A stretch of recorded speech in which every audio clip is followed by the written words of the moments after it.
The story took place many years ago in the kingdom of Annam. The ruler of the kingdom at the time was a ruthless man who severely mistreated his subjects.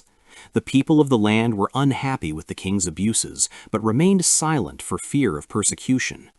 Even the king's most trusted advisor detested his tyrannous rule.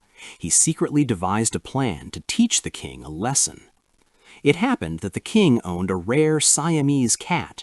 He loved the cat so much that he ordered a golden cat house be made just for the feline. The cat got to live a truly luxurious life. He ate the same delicacies that the king ate, in spite of the fact many people in the kingdom were starving and dying of hunger.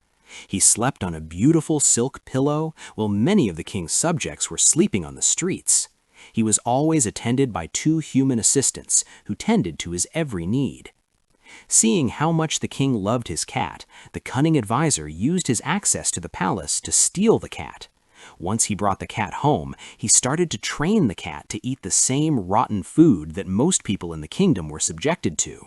At first, the cat refused to eat the food. After several days without eating, the cat finally succumbed to his hunger and ate the food. The advisor repeated the same training every day until the cat got used to the new food. Not only that, he had become much more comfortable sleeping on the floor. When the king learned his beloved cat had been stolen, he ordered a kingdom-wide search for the feline. Since this was a rare cat, the search quickly turned to the advisor's home. The advisor was apprehended and brought to the king. Facing accusations that he stole the cat, the advisor fervently denied the charges. He told the king that the cat was truly his cat and not the king's. To prove his innocence, he asked the king to bring out 2 bowls of food. One contained the food the king regularly consumed, and the other contained rotten food. Without hesitation, the cat chose to eat the bowl with rotten food and not the other. The advisor then asked the king to bring out the cat's favorite pillow. The cat, however, totally ignored it and remained lying on the floor. Since the cat ate rotten food and slept on the floor, the advisor argued, he was definitely not the king's cat, who was used to a life of luxury and comfort.